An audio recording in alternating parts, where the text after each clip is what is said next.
Hey there, my Transformers. Welcome to our Thursday Facebook Live. And I got a great one for you today. We're going to have a great conversation about saying bye bye to burnout. So, if you have been feeling exhausted, drained, depleted, under resourced, I want you to listen up. It's time to get real and clear and true about your capacity. So here's what I know. When we are feeling overwhelmed, overworked, depleted, we actually have the key to banishing burnout. And so here's what I'll tell you. Boundaries prevent burnout. Boundaries are the key to feeling refreshed, resourced, and re energized. So let's start looking at where we can put some boundaries in around time and space so that we are feeling revitalized. So, when I was working at my job at Hay House as the event director, I was traveling over 200 days a year. I was working all the time. I prided myself on being the one and the only one who could get everything done. I prided myself on being the person who people would come to when they knew they needed the impossible done. And, like I was famous for things like replying to an email before the person on the other end had even hit send. So everything for me was wrapped up in how fast can I go, how much can I do, how much can I take on, essentially how boundaryless can I be, and how much can I bend over backwards to make everything happen so that I'll get the validation and the applause. When we're chasing all that external validation, when we're chasing the gold stars, the deal is that no amount of gold stars are ever going to be enough. There will never be enough gold stars to fill us. So we have to start looking at how we can resolve internally what we're seeking and chasing externally, because that's what's at the very root of us going overboard to abandon ourselves for the sake of someone else and for the sake of the accolade. So we can still stay really true to the authentic and good work of integrity that we want to uphold while also staying in alignment with what's okay for us. Hey, Holly, I'm glad that this resonates. Hi, there's two Hollies. Hi, both Hollies. Hi, Jen. Welcome, welcome. I just saw you pop in. Welcome. So, burnout is real. Burnout is not a made up thing. Burnout's not pretend. Burnout's real. And the thing is that we perpetuate our burnout by staying in denial of it. So burnout is something that many of us have suffered from because we've been taught that it's noble to give and to give and to give. So we're trapped in the overgiving. And when we can look at what is our true capacity, what do we actually have capacity for, versus what do we expect ourselves to be able to do, or how are we reacting to what someone else expects for us. When we can put boundaries around this, we're setting ourselves up for success, and we're setting ourselves up to feel energized and resourced. So here's something I know about this particular time in the world. For me, I need more downtime than I've ever needed in my life. I need more rest than I've ever needed. I don't have the same capacity for doing that I have had at other times in my life. And I am noticing the definite need for a deeper integration around being instead of doing. Now, this is, as we've all been hearing about the pandemic, this is a marathon, not a sprint. This is We're in this for, the long haul. We don't know how long the long haul is, but whether it's months or a year or longer, it's really important to stay connected to calibrating to who I am right now as opposed to who I was 6 months ago and what I was capable of 6 months ago. It's really important to be in this place of assessing and reassessing, calibrating and recalibrating around what I have the capacity to do and to give, and how I can best use my energy in each day.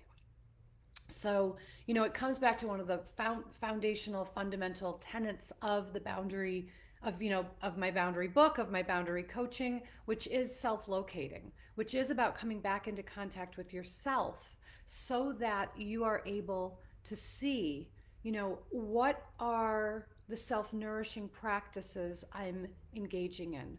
What are the self-referencing and self-connecting practices I'm engaging in? Where am I saying yes when I want to say no? How am I giving away of my time to something that doesn't feel as vital as what I might need my own time for? How do I deal with guilt? And if you've been with me a while, I reframe guilt in this context. When we feel guilty about taking good care of ourselves or we feel guilty about saying no, it is an indicator that we are on the right track. It's an indicator that you are honoring yourself. So if you are feeling like you are sort of, between a rock and a hard place around your commitments, around your obligations, around what you feel responsible for, I invite you to really take an inventory. I invite you to look at your calendar and check in with what on your calendar is creating anxiety or overwhelm for you. And what can you decline even if you have already accepted it? In other words, what can you go back into and make a new, fresh judgment call around what feels good and what doesn't, what you need to do, what you don't, what you've said yes to that you want to say no to, and how can you go back in and, if it might be even letting someone know, hey, you know what? I know I said yes to this, and now that I'm giving this some thought, I'm realizing it's not something that I'm able to do. Look at how you can reclaim your own time, how you can reclaim your own energy so you're putting it where you need it most to support you. Hi, Julie. Hi, Renee. Jen, right. Rest and recover in order to show up for myself and others. Exactly. We always want to make sure that we are prepared to give from a place where we are already full. Otherwise, we're giving from a place of depletion, and then what happens is resentment will rise, and resentment rising is the number one telltale sign that a boundary needs to be put into place. Hi, Yvette. Hi, Tamara. Hi, Sandra. Even after all my awards, I still felt empty. And Sandra said, me too. Yeah. Oh, Sandra, me too. Yeah. So, right. Because what's happening is if we are constantly chasing the gold stars, if we're constantly chasing the awards and the validation and the accolades and the applause, we are letting someone or something outside of us determine our sense of worth and value. Never will that be enough to fill the void that we are feeling inside. That is something we have to feel. Hi, Wendy. Let's see. Holly said, hi, Anna. Holly said, learning to honor and discover my pace without comparing myself is practice. I have been other referencing for so long, I did not have a realistic picture of this. Thing will take me 3 times longer than I think they will. Yes, this is so important. Knowing your own pace, not comparing your pace to someone else, not comparing, as they say, your insides to someone else's outsides, not looking like this is a race or a competition. But instead, the most self-honoring thing you can do is honor your own pace at which you will proceed. Sherry, this is what I want to work on right now, right here and now. Excellent. Well, you're in the right place. And to remember that when we're feeling that overwhelm, when we're feeling that anxiety, action will alleviate the overwhelm. Taking one small micro action in the direction of your desire is going to alleviate the overwhelm and the anxiety. And you're going to prevent burnout by pulling back, by pulling back and harnessing your own energy for you first. So, again, look at how often you are likely to say, oh, I'll do this thing for me once I've done all the other things for everybody else. So, I'll either, I'll go for a hike, or I'll go for a run, or I'll go to the gym, or I'll cook, or I'll get my hair done, or I'll get whatever it is. Whatever it is that you're going to do just for you, I'll journal, I'll meditate. The things that you're going to do just for you. Right, Michael Sassy says, meditate no matter what comes up. Recirculate it with the breath, then authentic action. Amen. I agree with you completely, Michael.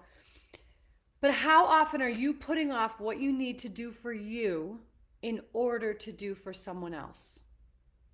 And what if for this week you're willing to take on the challenge? I'm going to challenge you. You're willing to take on the challenge of doing for you first before you do for others. What can you do for you first? Hi, Leanne. Hi, Gina. Christina, hey there. Self-honoring with me time, attention, and focus. The bargaining takes up a lot of space in my mind. It's very true. We get in these loops in our head. We extend precious energy thinking about all of these things when what we want to do is put action into motion. Philomena, I find it difficult to say no to my elderly mother who is ill and needs assistance with many appointments. I hear that.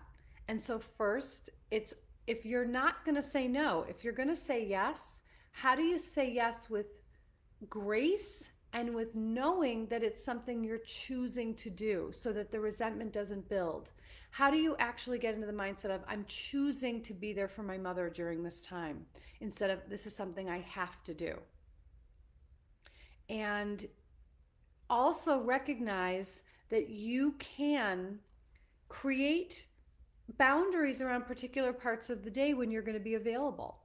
So you can say, you know what, I'm available on these days during these hours, but on the other days and the other hours, that's mine. So instead of thinking it's all or nothing, this is another really common misconception.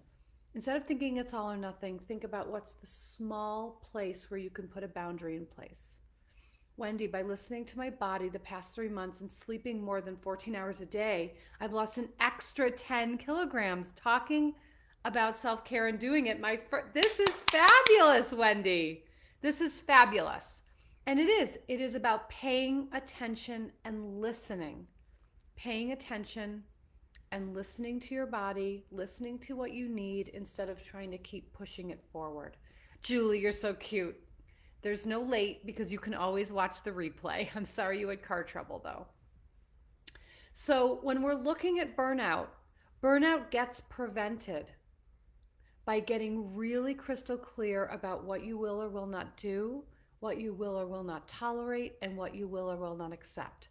Boundaries prevent burnout. And burnout is coming because we don't draw the line for ourselves. We go into the mode of I have to fix, I have to save, I have to rescue, I have to do, because my value and worth is tied to what I do.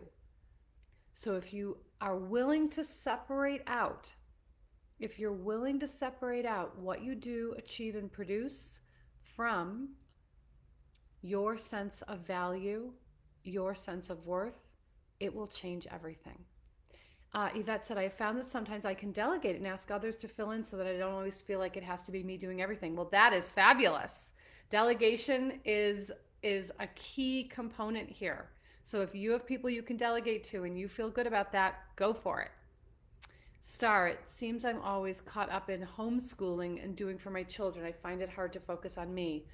I completely hear that, and I know that especially during this time with the kids being home and learning and the houses being more full and time feeling like there isn't enough of it.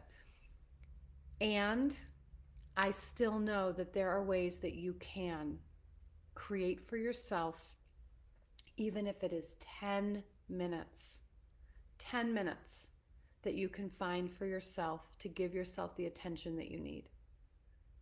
So it doesn't have to be an hour. It doesn't even have to be a half an hour. That would be great.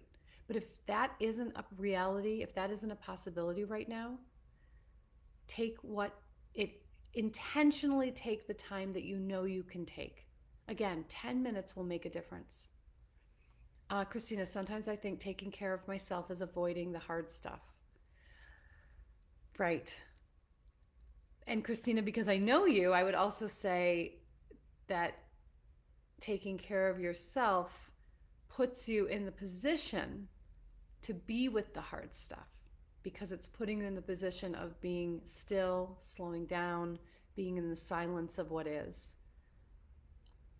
So recognize that perhaps you're avoiding taking good care of yourself because you're avoiding what you might find in the silence and the stillness. So this week I want you to do an audit, do an inventory on your calendar. Do an inventory on your calendar of what you can actually remove, even if it means you have to say no to someone else. Because every time you say every time you say no to someone else, you're saying yes to you. And we want to say yes to ourselves far more often than we already are. So where can you take an inventory in your calendar? Where can you literally put in 10 minutes, 30 minutes, 1 hour, whatever you got each day, and put yourself in your calendar like your most sacred client? Ferraro, I need to put in boundaries for myself to use my time more productively for work, my relationship, for myself, and my self-care. It's hard to put in boundaries with others and even harder for ourselves sometimes, but it's essential and a journey too important to give up. Yes. And here's what I want you to remember. Your boundaries are between you and you first and foremost, even if they involve another person. Your boundaries are between you and you. And if you don't show up for yourself, if you don't honor and respect your boundaries, really look at how you can expect anyone else to be able to show up for you. Okay, so that's what we're talking about today and this week. We're looking at how boundaries prevent burnout. We're looking at how you can take an inventory of your calendar, where you can get rid of things that you already said yes to even, and how you can carve out time for yourself. And I want to let you know that if you haven't already heard, I am teaching a brand new free masterclass next week called 3 Surprising Secrets Every Life Coach Needs to Know.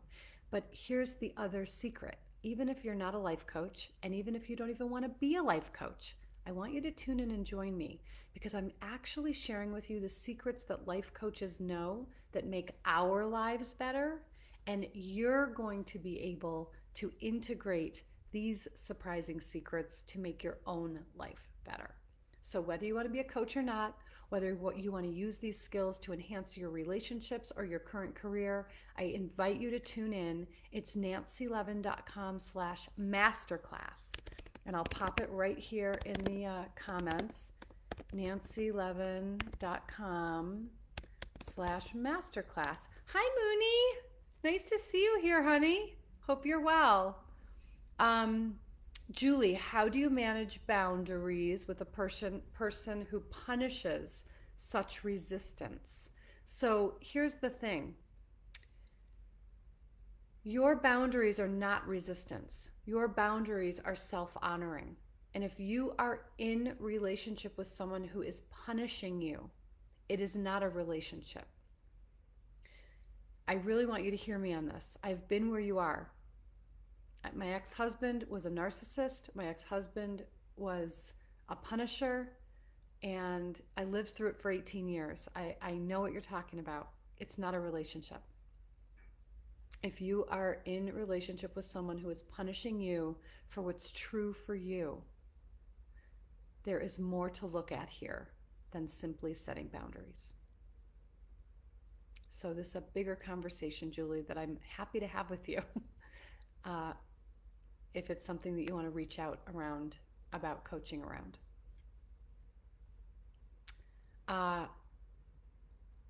Okay, so next week, the masterclass, 3 Surprising Secrets Every Life Coach Needs to Know, nancylevin.com/masterclass. I really hope that you'll join me. And I look forward to always being here with you on Thursdays and sharing with you uh, what's going on with me, finding out what's going on with you, and how I can support you on your journey. The other thing I'll say, Julie, yes, one thing that just came, Mooney, thank you. Thank you so much. Julie, one other thing I'll say is that, part of what happens when we are fearing punishment is that we also believe we deserve punishment. I've done a lot of work around this, and I've written about this, I think, in Permission to Put Yourself First, if I'm correct.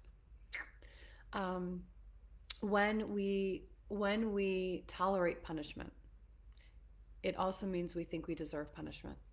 And so we avoid conflict at all cost, and we uh, try to maintain harmony at all cost, and that comes at a very high cost to us. And when we're avoiding conflict, what we're really avoiding isn't the present disagreement, let's say.